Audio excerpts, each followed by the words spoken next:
मैं आपको अपने पूर्व जन्म की बात बताता हूँ। मैं पूर्व जन्म में एक दासी का पुत्र था। मेरी माँ संत सेवी थी। व्यास जी हमारे गांव में कुछ संत आए थे और उनका चातुर्मास था। जब पूर्ण हुआ तो हमारी माँ भंडार गृह के बर्तन मांज रही थी। मैं 5 साल का बच्चा वहाँ बैठा था। एक संत ने आकर के मुझे कहा कि बेटा देखो तुम्हारी माँ कितनी संत सेवी है, अरे तुम भी कुछ सेवा करो। तो मुझे सेवा में लगा दिया। पर मैं बहुत भूख मुझे लग रही थी, 5 साल का बच्चा था। अब किसी ने मेरे से को नहीं पूछा कि बेटा आपको भूख लगी होगी, थोड़ा सा प्रसाद ले लो। अब इतनी भीड़ में हमारी ओर किसी का ध्यान ही नहीं गया। तो मैंने एक संत के झूठी पत्तल से थोड़ा महाप्रसाद उठाया और अपने मुख में रख लिया। सकृत्म भुंजे तदपास्त किलविषा।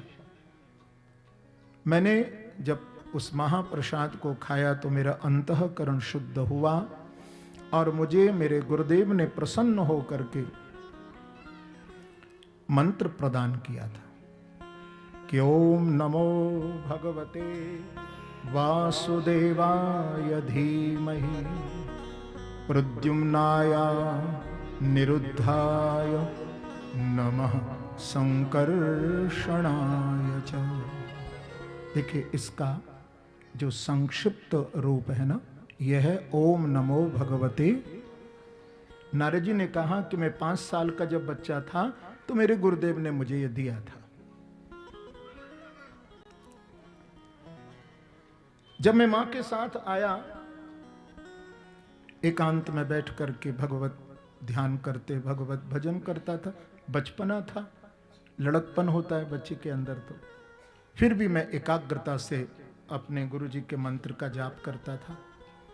एक बार ऐसा हुआ कि माँ ने मुझे देखा कि मैं एकांत में बैठ जाता हूँ, खाने की सुध नहीं, पहनने की सुध नहीं, और बस ओम नमो भगवते वासुदेवाय, ओम नमो भगवते वासुदेवाय। तो जब जब मैं ठाकुर जी का भजन करने के लिए बैठता तो माँ मेरे भजन में आके के भंग डाल देती थी। माँ को चिंता हो गई कि एक ही तो बेटा है और यदि ये भी बाबा जी बन गया तो मैं क्या करूंगी, मेरा बुढ़ापे का सहारा कौन बनेगा। तो मां को चिंता तो अपनी थी, हमारी चिंता तो थी नहीं कि हम भजन कर रहे हैं। मां को तो था कि वृद्धावस्था में कौन मेरा सहारा बनेगा। तो जब जब मैं भजन करने के लिए बैठता तब तब मेरी मां मुझे भजन नहीं करने देती थी, आवाज लगा देती थी, बेटा आओ, अभी तो तुमने खाना नहीं खाया, लो खाना खाओ।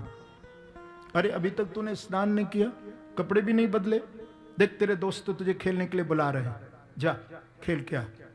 तो मेरे बार बार भजन में मां भंग डाल देती थी। मैंने भगवान को कहा कि प्रभु आपने इस संत का प्रसादी मंत्र दिलाया है, तो अब ये माया का बार बार बाधा क्यों पड़ रही है। तो एक दिन मेरी माँ गाय का दूध निकालने के लिए, शाम का टाइम था, गई तो माँ का पांव एक सांप पर पड़ गया। जब प्रणंत हो गया, सांप ने डस लिया। अब लोग तो दौड़े दौड़े आए, बेटा तेरी माँ मर गई है, तेरी माँ। मैं तो 5 साल का था, तो मैं ऐसे नाचने लगा। कहते नारद जी मैं तो नाचने लगा। तो गांव के लोगों ने कहा कैसा बच्चा है, माँ तो मरी पड़ी है और ये नृत्य कर रहा है। हाँ चलो बच्चा है, थोड़ी देर में जब माँ को नहीं देखेगा तो फिर रोना शुरू कर देगा। तो गांव के लोग जब मेरी माँ का अंतिम संस्कार करने के लिए ले जाने लगे तो मैंने माँ के पार्थिव शरीर को पकड़ लिया और कहा कि तुम माँ को कहां ले जा रहे हो। बोले बेटा अब तो मिट्टी है, इसका अंतिम संस्कार होगा, स्मशान जा रहे हैं हम लोग लेके। मैंने मां के पार्थिव शरीर को, व्यास जी, ये व्यास जी को सुना रहे हैं भागवत में नारद जी, मैंने मां के पार्थिव शरीर को घर के अंदर ही रखवा लिया। जो हमारी कुटिया थी, बड़ी गंभीर बात है,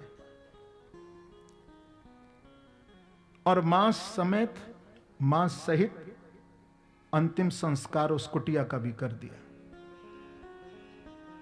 व्यास जी ने पूछा कि नारद जी, आपने अपनी कुटिया को भी जला दिया, सारा सामान भी जला दिया, मां के साथ? हाँ। तो नारद जी ने कहा कि व्यास जी, मुझे मालूम था कि मेरी मां को घर की चीजों से बड़ा लगाव था। एक चाकू भी कोई पड़ोसन मांग करके ले जाती थी तो मां लेना नहीं भूलती थी, मुझे भेजती थी, जा लेके आ, चाकू लेके गई है। मैंने सोचा कि यदि एक चाकू में मां की आसक्ति थी और मैं छोड़ करके यदि यहां गया भजन करने के लिए वन में, तो मेरा भजन नहीं होगा, मेरा मन तो बार बार वहीं पड़ा रहेगा फिर। तो नारद जी ने कुटिया समेत बताया कि अंतिम संस्कार किया और जिधर मुख उठा उधर में चला और चलते चलते एक सरोवर के तट पर पहुंच करके एक वृक्ष के नीचे पीपल के में बैठ गया और मंत्र का जाप करना शुरू किया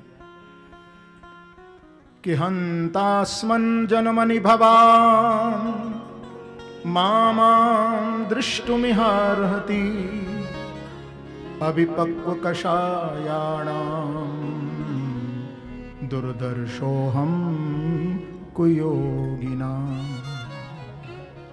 नारद जी कहते हैं, व्यास जी, मुझे हृदय आकाश में भगवान की आकाशवाणी की आवाज आई और मुझे भगवान आकाशवाणी के द्वारा कह रहे हैं कि बेटा, तुम्हें दर्शन तो होगा हमारा, लेकिन अभी थोड़ा समय आपको लगेगा बेटा, तुम और अभी भजन करो। मैंने भगवान की आकाशवाणी की आवाज को सुना और भजन मैंने प्रारंभ किया। एक दिन काल के प्रभाव से नारद जी कहते हैं कि जब मेरे ऊपर आकाशीय बिजली गिरी तो बिजली गिरने से मेरा प्राणांत तो हुआ, लेकिन भजन करते करते शरीर छूटा था, भजन कर रहा था मैं।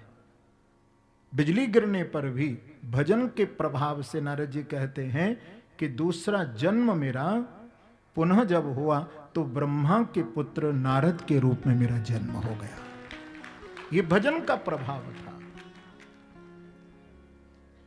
कि देव दत्तां इमां वीणां स्वर ब्रह्म विभूषितां मूर्छित्वा हरिकथा गायमानश्चराम्यहम्।